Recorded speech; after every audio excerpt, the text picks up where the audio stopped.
Ladies and gentlemen, welcome to the Kirbside podcast. I am your host, Jay Kirby. This time I'm not joined by my lovely co-host, Brittany. She's feeling a little under the weather right now, so we hope she feels better. But today we are interviewing Shawn Donavan, pro wrestler, indie wrestler.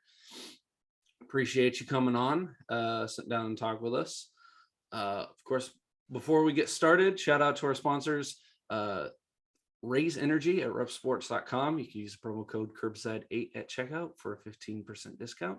And for a new sponsor, just confirmed over this past week, jerkypro.com. Same promo code Kirbside8 at checkout for a discount. And we appreciate them sponsoring the show. With that, we'll jump straight into it. Shawn, thank you for sitting down with me today. No, thank you for having me. Always a pleasure to talk shop about the wonderful industry that we both love, professional wrestling. Oh, absolutely. So I've seen you work. I know the Messiah of the old school is the name that gets thrown around. So where did Shawn Donavan get his start? Oh, wow. Dating me a little bit here. So I got started in the early 2000s, very late 2000, early 2001. Got my start by going to a number of different conventions, independent wrestling shows, and through there networked with a number of different people that I knew, and led me to the IWF training center that was ran by a local journeyman by the name of Kevin Knight, and another local journeyman promoter by the name of AJ Sparks. Michael Illians is his real name. And they got me started. They broke me into the business. And through there, I was grateful enough to be able to learn from, to me, some of the greats that came through our doors to help train us. You know, the Simon Diamonds of the world, the Chris Candidos, the Balls Mahoneys. And then he was the head of developmental talent for WWE, who was scouting all across the Northeast, was Dr. Tom Pritchard, who I revere as the greatest trainer in the history of professional wrestling, who has trained multiple talents. So the Kurt Angles, the Mark Henrys of the world.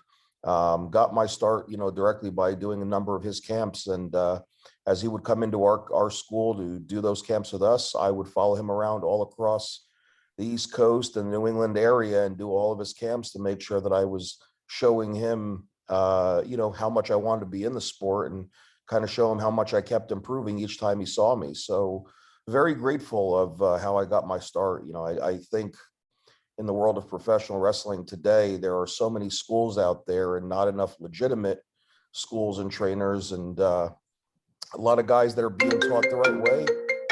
Not a lot of people being taught the right way. Excuse me, I apologize for that. No problem. So yeah, very fortunate enough to get my start in professional wrestling the right way with the right individuals, which has led me to still. You're muted there, friend.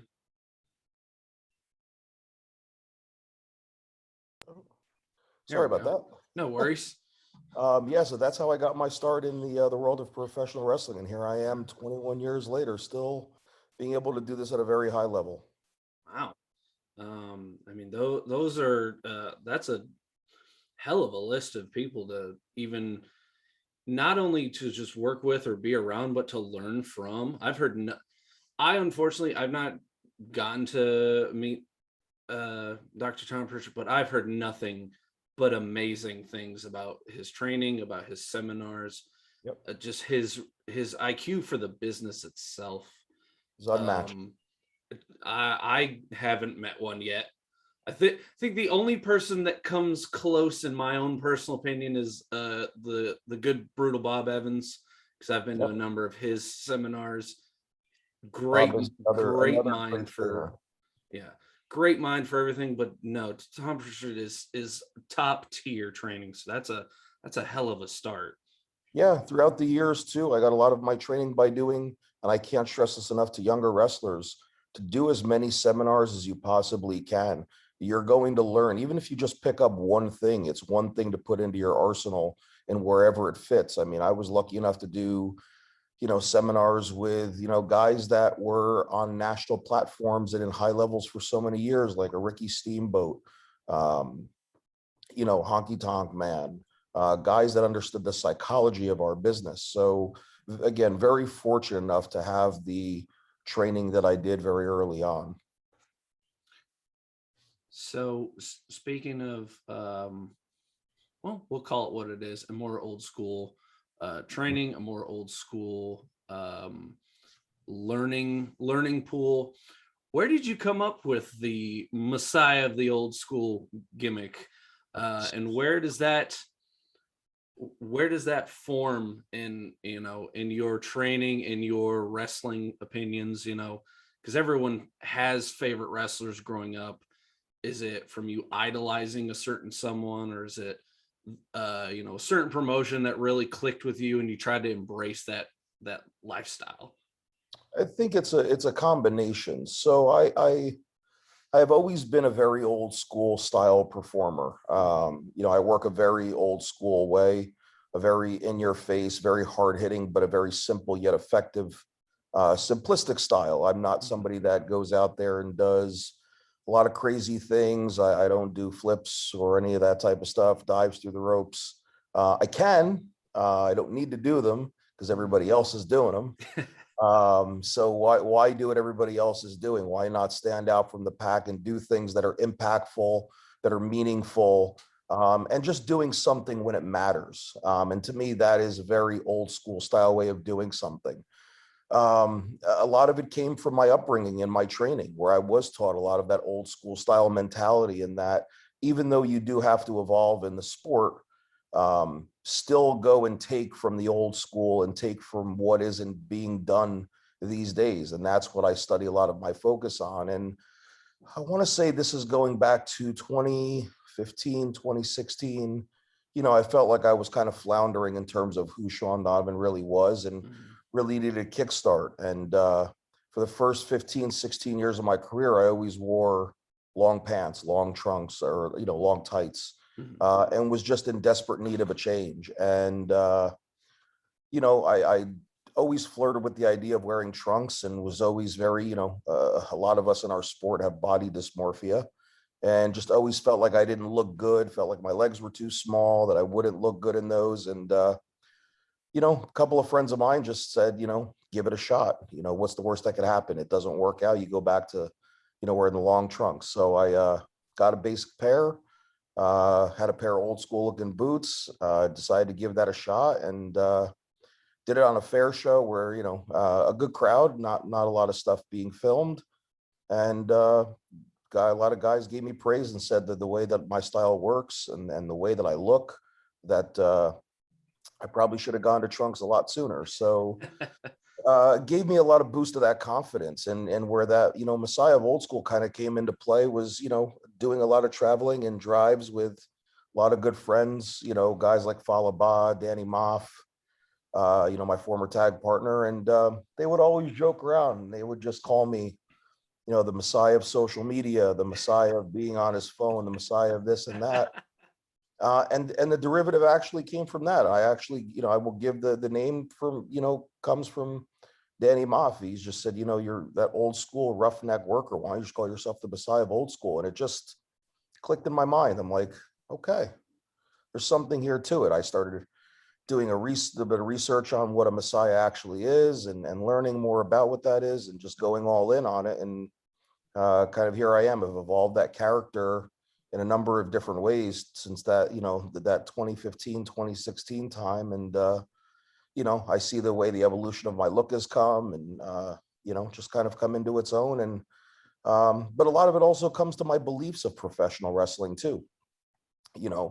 Again, my style and the way that I work. Yeah, I'm not necessarily a fan of certain things that have evolved in our sport today. Doesn't mean that it can't work. It does. So I just take what is my true belief of the sport, and I mold that into a character. And, I just turn the volume up to level 100, and, that's what you get from the Messiah of old school, Shawn Donavan. It's a combination of a lot of those things. I definitely dig that. My training, now that I'm saying it out loud, 10 years ago, I started training in Virginia with a lot of guys that came up around that same time, the mid 2000s, Virginia, North Carolina, and they all grew up in the wrestling days, Yeah, and so they all trained their guys very much in the old school, make sure whatever you're doing in the ring makes sense, whatever you're right. doing has psychology to it. They really preach that. So I get, coming from that area of the Virginias, the North Carolinas, I definitely can get exactly where you're coming from. Yeah, and I will say this, the business has, our industry has evolved, the style has evolved. But in certain areas, it's not kind of like you said, the Virginias, the North Carolinas, it still kind of stays very steady in that old school way of doing things. In the Northeast and in the New England area, it's a much more fast paced, it's a much more car crash style environment. And again, you have to evolve with the times. You know, I've added a lot of modernized things into my arsenal, but still do in a way where it makes sense and put into the right area. Um, so again, I completely understand that the sport and the business itself has to evolve like everything does. Excuse me. But again, for the style that I work, it helps me stand out a lot more on events because you're not going to see somebody perform like I do. And that's where I always am studying a lot of newer things, old school things, and seeing where I can combine the two and where it might, might make sense. No, I can respect that, especially, me training. I've always been a bit of a bigger guy, so I'm definitely not the flippy kind of guy. I'm not a more fast paced, so I can definitely respect the more grounded, the more almost brawling. Granted, with some of my, wrestling gimmicks, I put a little bit of a flashy, gimmicky stuff in there, Right. couple like video game references. But when it comes to the bare bones of the match, I try to make sure everything I'm doing makes sense, so I can respect that. Yeah, it has to. And but also again, like everybody should be a student of the game. Like if you're somebody that works that car crash style, that's great, but you should be able to work every style. And I think that's lacking in our sport today. A lot of guys aren't, able to work different styles. And that's what makes you an all-around performer, is being able to work a variety of different styles. I'm not a pure wrestler, if you want to call it that. I'm not a Jonathan Gresham, but I can get in there and I can mix it up and I can do some different things in there and work that kind of a style. So I think, being a professional wrestler has its advantages and disadvantages, but in order to be a complete all-around performer, I do believe you have to learn how to work and know how to work every single style that there is. Absolutely.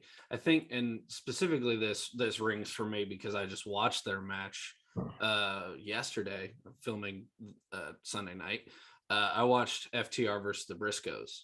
Mhm. I think that's why FTR is such a good team, is Yeah, because they can work the Briscoes one night, then they can work the Young Bucks, then they can work correct. Moxley and Punk, and they can just adapt to whoever they're in the ring with. So I Correct. can, And that's one of the great things about being a versatile performer is you have to be able to adapt to each style, each persona, each character, and know how to act and react to your opponents. absolutely.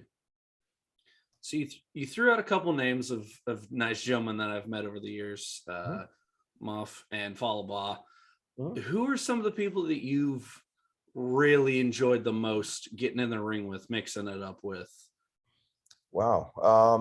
Those two come to mind. I mean, obviously Danny Moff, not just, teaming with him for a period of time, but also getting the ability to work with him in the ring brings out a very different aggressive style in me. Working with Falaba is a lot of different, it's a lot of fun character work. He's great with younger kids. So it's a chance to go in there and not just be able to work with him in a variety of different ways. I've worked him in very hard hitting matches. I've worked him in matches where it's a little bit more relaxed and a little bit more for the kids. Um, I think one of the top performers there's upcoming in our sport that I've had tremendous matches with is Ring of Honor's LSG, Oh, Leon I San love Giovanni. LSG. Such a Just a good very dude. very great dude, very versatile performer. Had some really brutal matches with him for Wrestle Pro out in Alaska. We just had another another great match for ISPW Wrestling a few short weeks ago. So definitely somebody that's one of those that we just have a very natural chemistry with one another. But there are performers that are out there that I'm dying to get in the ring with. Guys like a Darius Carter, and Erica Lee, who is, performing not just against the girls, but having barn burner matches against guys as well, which again, we talk about having to be versatile. You got to know how to work, be able to work with the girls in the ring too, because that's an upcoming and evolving style as well. Absolutely. A lot of young talent that's out there. I've had one match with Casey Navarro, and it got cut short due to an injury. So still looking to mix it up and seeing what our styles could do with each other in that ring as well. So just a few names that come to mind of individuals that I have some great chemistry with, but those that I would like to do more with. Oh man, because I love LSG. I've met Erica a couple times. She's wonderful. I've met Casey. I've never gotten to be in the ring with him. I think we would definitely be able to pull something off. I would love to sit and watch you and Casey go at it because it's such a diverse difference. Yep. Size, style, look, everything. So it would be just this interesting mesh. I think that would be definitely a money match. And then I've seen you, for lack of a better term, petitioning for your match against Darius Carter, which is money. It's money. Let someone book this, please. I need it. I'm waiting for somebody to book it, but in order for that to happen, people got to pay up. So there's certain places I know that could pull it off. They're just not willing to invest, and that's okay too. Eventually somebody will, and once it happens, then I bet you some of those places will be dying to bring that match there. So Oh, I bet. No, I learned, sadly, I learned very recently. I wish I had learned it when I was younger in the business. Definitely shouldn't do anything if you're not making money off of it. well, at the end of the day, like I've said, our industry is a business at the end of the day. And trust me, I understand it because I was a young up and coming performer myself, where in the beginning, yeah, it's not about the money. It's about building a brand and it's about getting yourself out there. And trust me, there are times where you have to sacrifice certain things for exposure and opportunity. But once you've been doing this for a certain amount of time, and you know that if you are put on an event that, you're gonna just your name alone or a certain matchup is gonna, elicit some ticket sales that are gonna generate what you should be getting paid. Um, you should be getting something there. At the end of the day, too, as a business, if you have gimmicks, you've got merch, you should be able to create some sort of a deal and be able to sell your merchandise there and be able to make money as well. So there's room for everybody to earn and make some good money in our sport, even on the independent level. No, absolutely. I wholeheartedly agree with that. So I got to ask, kind of harkening back to everything as far as you said, business, as far as finding your niche, what is some advice that you would give? Because you said it yourself, it took you almost 10 years until you found your niche and reinvented yourself and have become very successful with said reinvention. What kind of advice would you give to those out there who are looking for that gimmick, trying to find that perfect niche for themselves? I think the first thing is take a chance on yourself, but don't take yourself seriously. I think that is the problem with independent wrestling today. All these performers out there want to go out and do all the cool shit. And not everybody can be the cool flipping diving person. At the same token, not everybody can be the ass kicking, version of Stone Cold Steve Austin. And what I mean by not taking yourself seriously is you got to try different things. Even as a villain, don't be afraid to be that chicken shit villain, and tuck your tail between your legs when it's time to. Don't be afraid to tell that story and explain why it's not your fault that you lost. At the same token, you've got to try different things. I have tried many iterations of what Shawn Donavan is till I came across, what was really me. And I think it just takes time. For some, they find it early on, and for others, they may find it later. But at the end of the day, the most successful version of what your persona is going to be is really what you really are, and it's who you really are. It's just you with the volume turned all the way up. I think it just takes time to figure out what and who that really is. So with that, the second piece of advice I would say to young performers is be patient.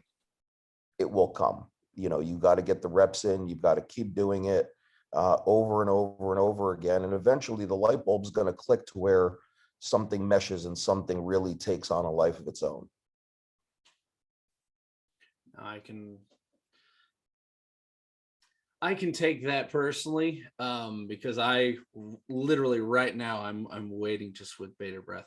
I'm kind of in the middle of that myself.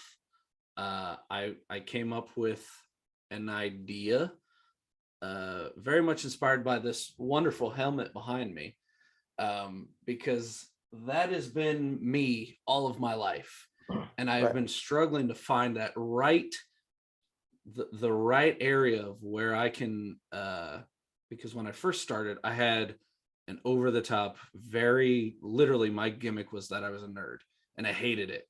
I despise it because I got into wrestling to not be the nerd. And then a few years later I go, maybe that was an opportunity there to make a lot more money than I have been. Right. So then I kind of started taking a little bit more of those little aspects from originally, started tweaking them into the new character. And now I think I've found just the perfect niche, and I can't wait to get it out there and show everyone, because I think I found the sweet spot, the right spot that'll Right. help me. And very, very, very heavily Power Ranger inspired. That's Not good. okay. Won't You have to deny give it that. a When shot. everyone sees the gear, they'll be like, "Oh, he's a Power Ranger now. That makes sense." Give it a shot. The only way to know if it's going to work is to give it a shot. And I'm, like I said, I'm waiting on that literally as we speak. The gear's supposed to be here in a couple weeks. I've got new merch, which, like you said, I'm taking a chance on something new. Even what did I say? 10 years in, trying something new, and so I'm excited to see what happens. And it's crazy that you say take chances, try new things, because when I said before we started the recording, I'm moving soon. I this has probably been my last year in Jersey, unless certain promoters are willing to fly me out, which we can talk business. I'm always open for negotiations, but I'm moving to a new place. I'm moving to somewhere where I only know maybe a handful of people. So trying things new and taking a chance on yourself is advice that I'm definitely going to take to heart for those that are going to listen to this later, because I kind of have to. Yeah, I mean, the biggest thing I could tell a lot of performers too, especially young performers, if you have nothing holding you back in certain areas, then you've got to move around and do different things. For example, right now, New England is the hotbed for professional wrestling.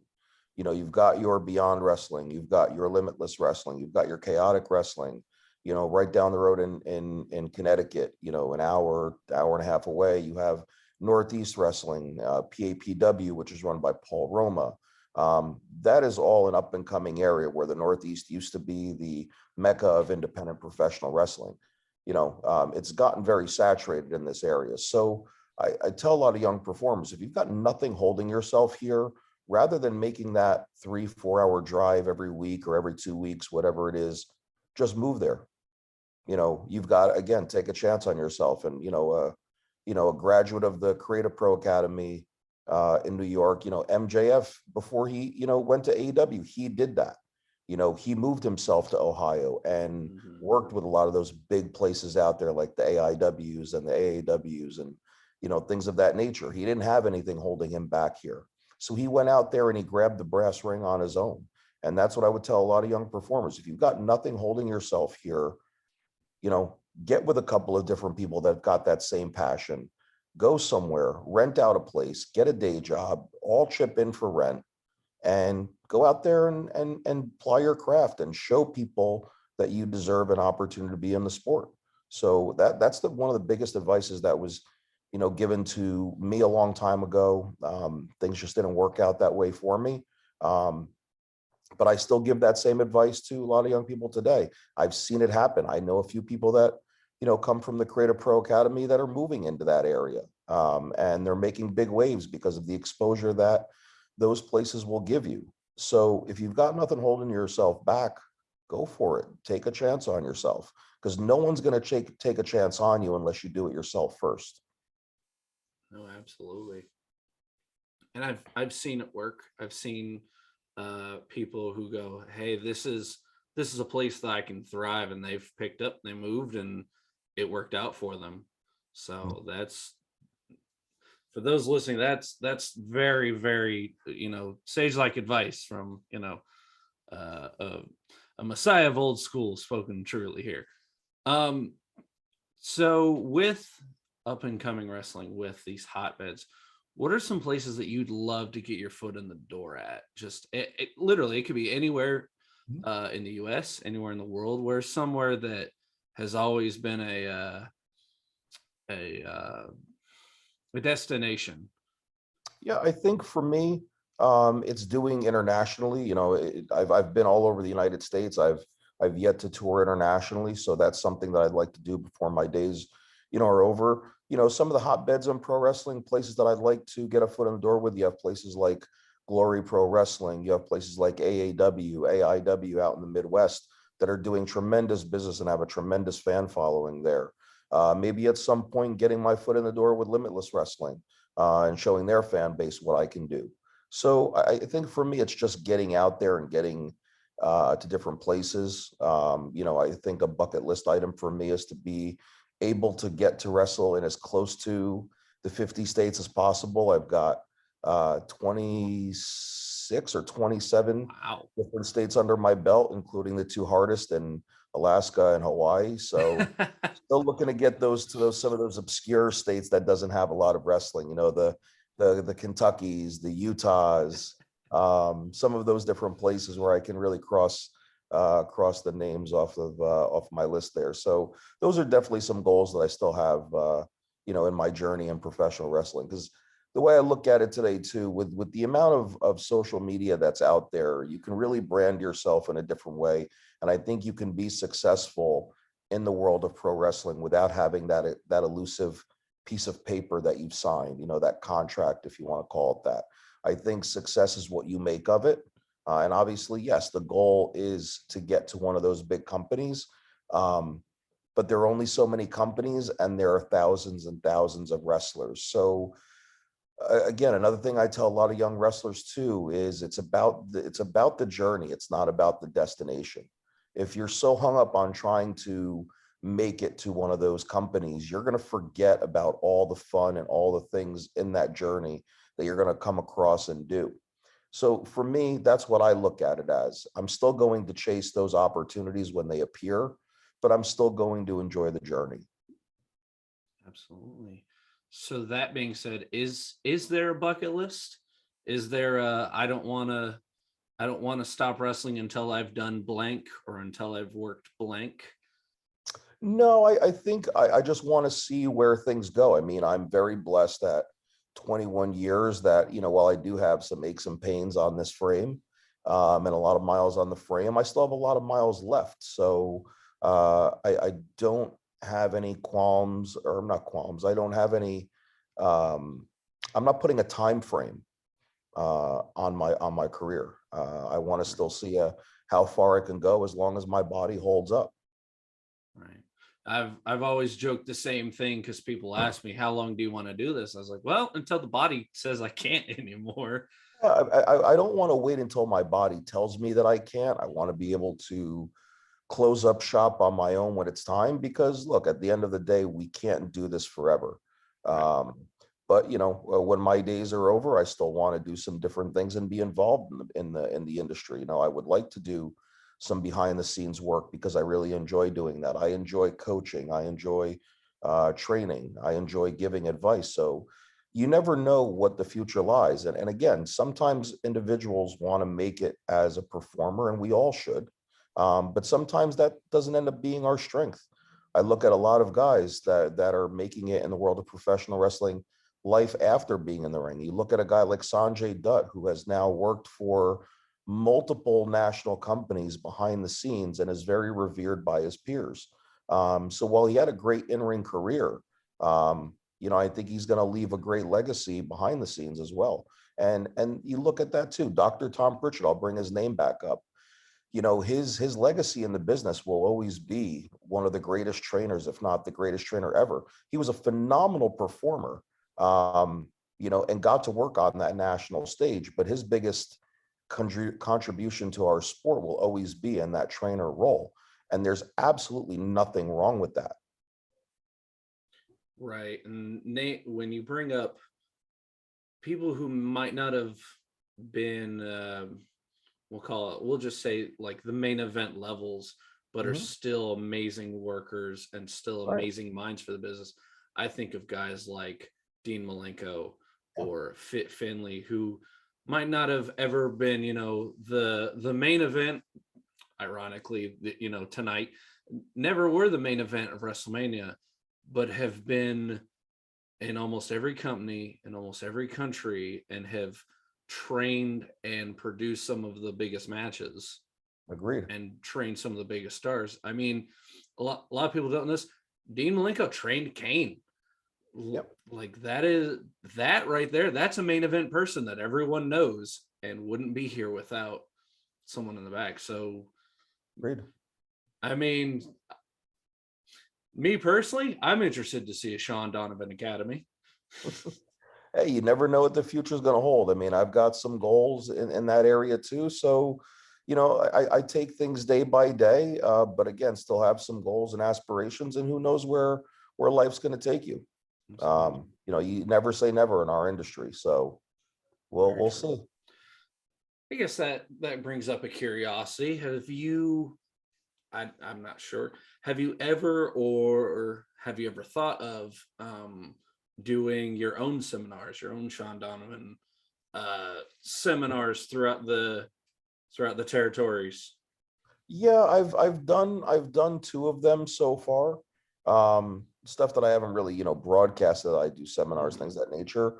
I think, what I'm really owning on are my own coaching skills. Still, my interest right now is, I still help out and coach with the Wrestle Pro, Creative Pro New Jersey school.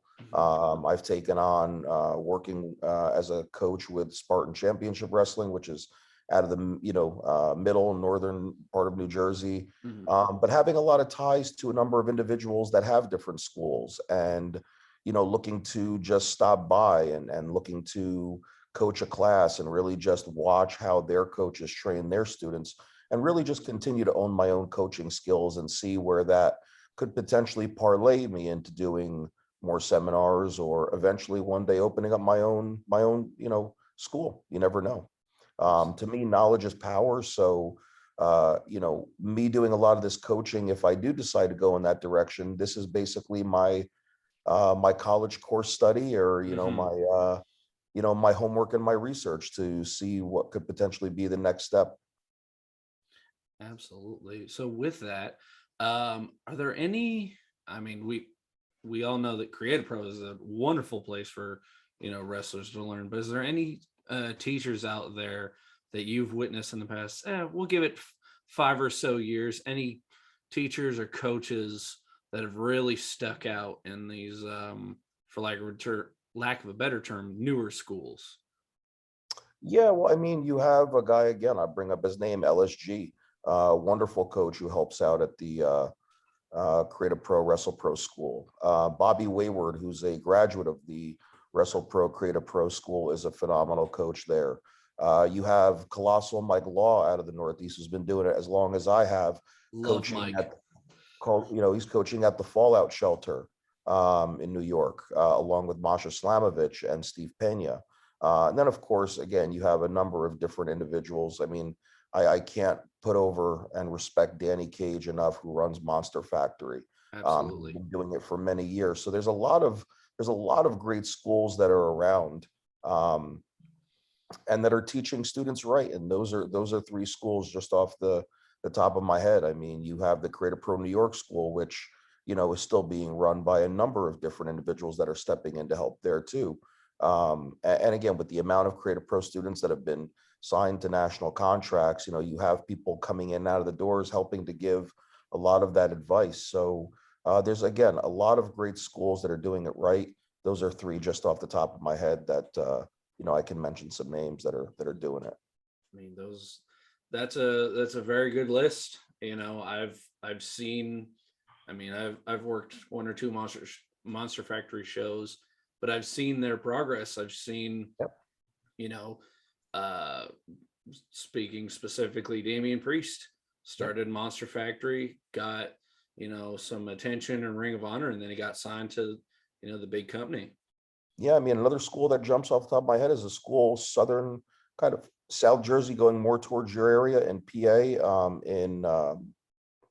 called Skid Row Academy, which is run by um, uh, the school. The promotion name is Super Crazy Wrestling, being run by a Yep. gentleman by the name of O-Dog, who came from the old school with Jersey All Pro Wrestling, and he's doing a fantastic job. He's got a great building, 2 rings, brings in a whole host of talent. Guys like Homicide come in and train. He just did a second seminar with Buddy Matthews / Buddy Murphy, Nice. and is bringing in a whole host of guys to do seminars for his talent there. So yeah, those are just, a couple of schools off the top of my head. I mean, I very recently have heard of the Super Crazy Wrestling. I did not know they had an academy, so you learn something new every day. Yep, absolutely. So now I'm interested and might have to draw my attention there. By all means, hit up O-Dog. I just might. So I guess now that we've discussed the present and possible future, is there any kind of accomplishment, any kind of match that you look back fondly on as your quote unquote your biggest moments? I know one of mine was very, very super green in the business. I got to work Barbarian in a tag match, and I got to say, for the first 10 years of my career, I got to work someone that everyone knew. Right. Is there anything like that, or any kind of company that puts you over that really stands out as your big achievements? Um, it's hard because everybody looks at achievements in different ways. Obviously, anytime a promotion will put any one of their championships on you, that's a huge compliment, because that company is trusting in you to represent their brand. And I've been very fortunate enough in a number of different promotions to hold some different championships.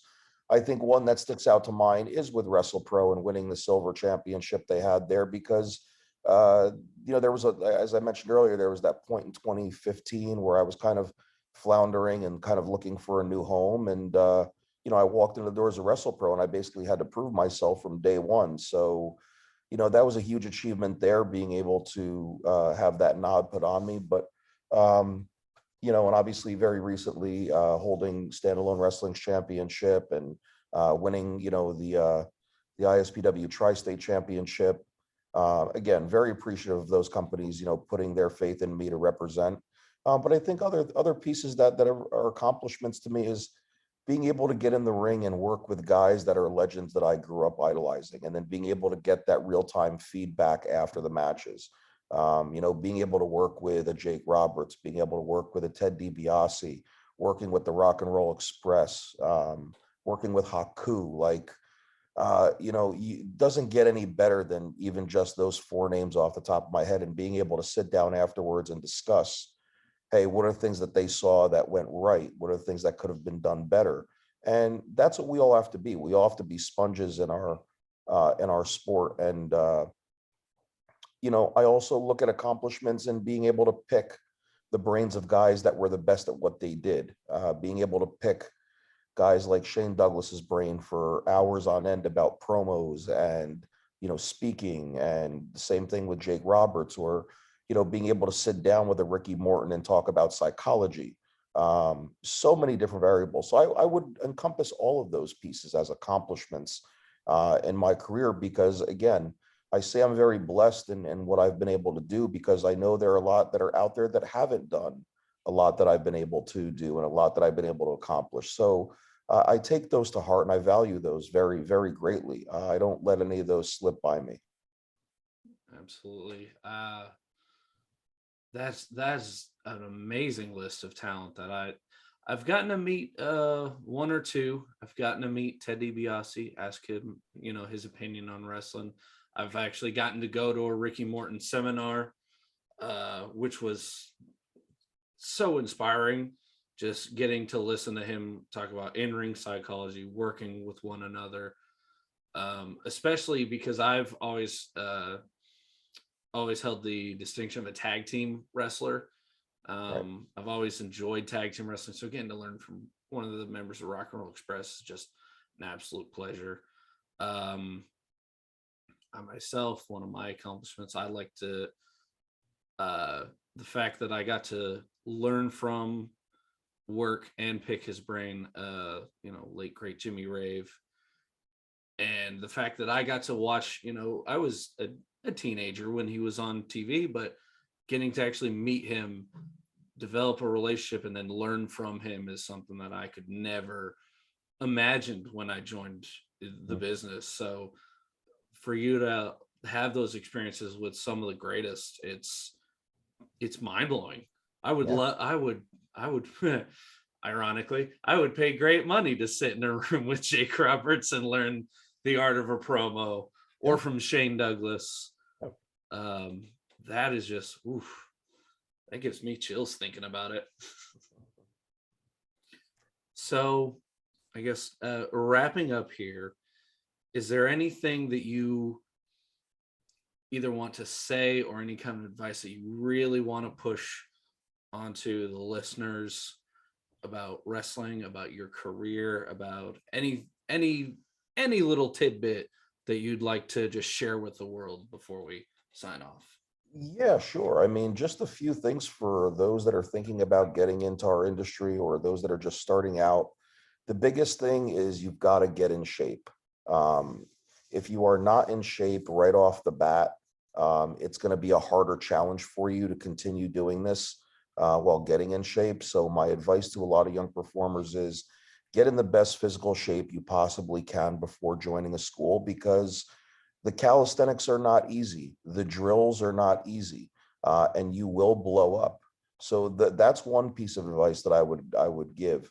The second piece of advice is, before you join a school, make sure you look up that school, look up the reputation of the trainers, look at what they've done, where they've been, look at who they've churned out of their schools, and really making sure that you are investing your money in the right places. Even if that means you've got to drive an hour away, that's okay. I did the same with the school that I trained at.